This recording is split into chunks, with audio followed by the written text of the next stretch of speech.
Hello and thanks for joining us on Flash RTV News, right here in the city of Minna. Our top stories. Youths in Niger State determined to make their voices heard by electing credible leaders. Katsina State Government to flag off Farmers Radio MSME Clinic. And in sports, Niger Tornadoes Football Club beats Plateau United 4-0. Now the news in details. I am Joseph Samuel.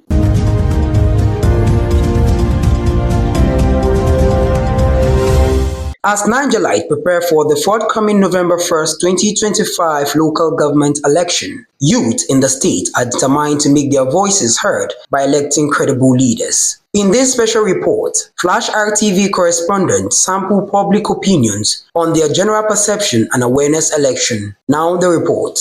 1st of November 2025 is the official date announced by the Niger State Independent Electoral Commission for the conduct of the local government elections in the state. The local government is the closest tier of government to the people that is expected to provide essential services and improve the quality of life to the local residents. A cross-section of youth who spoke to Flash RTV News expressed concern on the low level of awareness on the local government election, but maintain that they are fully prepared for the election. We are well prepared, and why I said we are well prepared is every one of us stands to represent a local government, and we as the local government indigenes would always want a good executive representative, which it starts from a local government chairman. To me, I am ready because I'm an eligible voter, and I will cast my vote to somebody whom I found worthy, whom I found responsible, without fear. Recently, we are seeing some rallies going on around the state. That really signify that election is around the corner. But when it comes to publicity, I think the rate of publicity is kind of low on the election, because people from the local areas in Minna are not really aware, particularly market women and so on. I am 100% fully prepared for the forthcoming elections. And whosoever emerges as the winner of the forthcoming election, we are fully okay with it, and may God help the person to hold that position. Halimatu Sadia said she is not aware of the upcoming election but prays for a better candidate to emerge. Honestly, I'm not aware of any forthcoming local government election, but at least anyone that wins, we pray that it should be a better choice for us. May God help us through. Make your voice heard and participate in the local government elections come November 1st, 2025 and shape the future of your community. Hadiza Hajiayawa reporting for Flash RTV. Thank you, Hadiza Hajiayawa, for that report.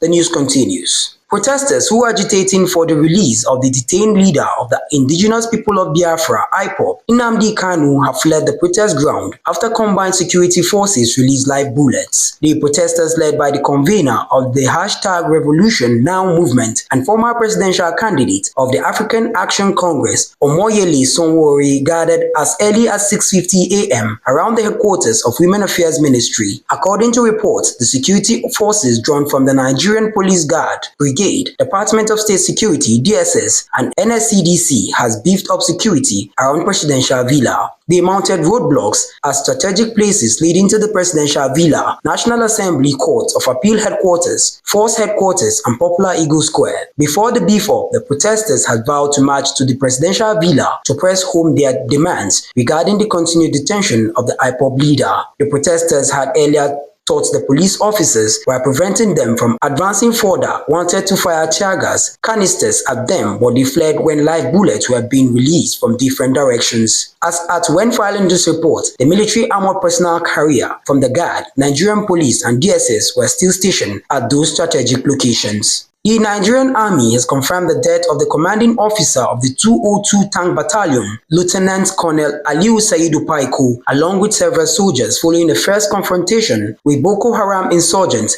in the Kashmiri area of Bama local government area of Borno State. According to a statement issued by the Acting Director of Army Public Relations, Major Apollonia Anele, troops of Operation Hadenkai successfully repelled a planned terrorist attack but suffered heavy casualties in the process. Major Anele explained claimed that the troops engaged the insurgents in intense combat, neutralizing several fighters and destroying multiple terrorist hideouts in the region. The operation, she said, prevented what could have been a devastating attack on civilians and critical infrastructure. The army spokesperson described the fallen officers as heroes who sacrificed their life to protect the sovereignty and stability of Nigeria, assuring that their legacy will never be forgotten. Katsina State Government has announced plans to flag off Farmers Radio MSME clinics and commission several other projects during Vice President Shatima's visit to the state. Commissioner for Agriculture and Livestock, Professor Ahmed Bokori, said the Farmer Radio station is expected to address aspects of the state's agricultural production. According to him, the state government is making arrangements to receive Shatima, where he is expected to inaugurate projects executed by Governor Diko Rada. One of the projects to be inaugurated by the Vice President is the newly established e-center where farmers can get quick responses. The government has planned to have the Farmer Radio station so they can communicate with all farmers in the state freely. This news is reaching you live from Flash RTV, right here in the city of Minna. Coming up after the break is business, foreign, and sport. Do stay with us. You're listening to only the best internet radio station, Flash Radio, right here in the city of Minna.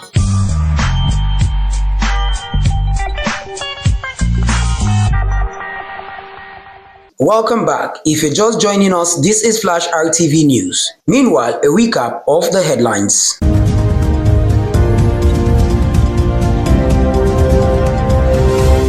Youth in Niger State determined to make their voices heard by electing credible leaders. And we told you that Katsina State Government to flag off Farmer Radio MSME Clinic. And still to come, Niger Tornadoes Football Club beats Plateau United 4-0. Now on the rest of the news.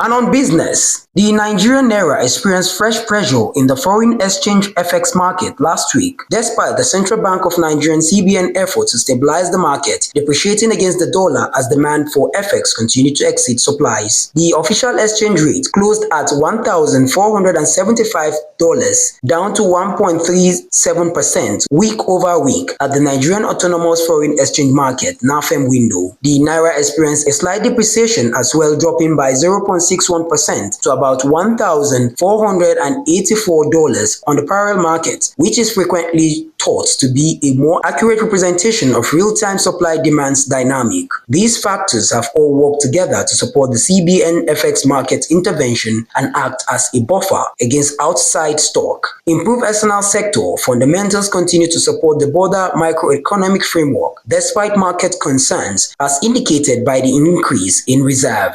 And on the foreign scene, Egyptians are calling for the reopening of the Rafah border crossing as humanitarian aid remains scarce in Gaza. The call comes as the Israeli army confirmed it carried out airstrike in the Palestinian town of the border with Egypt. As part of the first phase of the ceasefire deal between Israel and Hamas, Israel was scheduled to reopen the Rafah crossing on Wednesday. Many Egyptians in Cairo expressed solidarity with the Palestinians in Gaza, saying reopening this crucial aid crossing could save many lives. And in sport, Niger Tornadoes Football Club of Minna whooped the visiting Plateau United FC of Jos by 4-0. The week 9th Nigerian Professional Football League match was decided at the late Bako Kotungra Memorial Stadium, Minna. Tornadoes number 20 jersey Abdulaziz Dalhatu hat-trick dove it all for the homers, who fought tooth and nail throughout the duration of the encounter.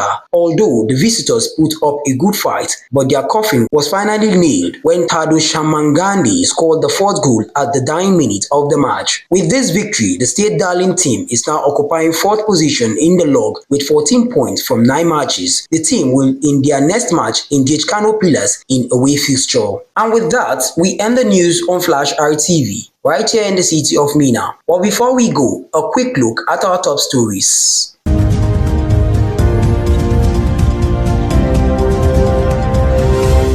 And we told you that youths in Niger State determined to make their voices heard by electing credible leaders. Katsina State Government to flag off Farmers Radio MSME Clinic. And in sport, we told you that Niger Tornadoes Football Club beats Plateau United 4-0. That's the news on Flash RTV right here in the city of Mina, as edited by Zainab Abdullahi and the production team. Thanking you so much for listening. I am Joseph Samuel saying do have a great day ahead. Bye for now.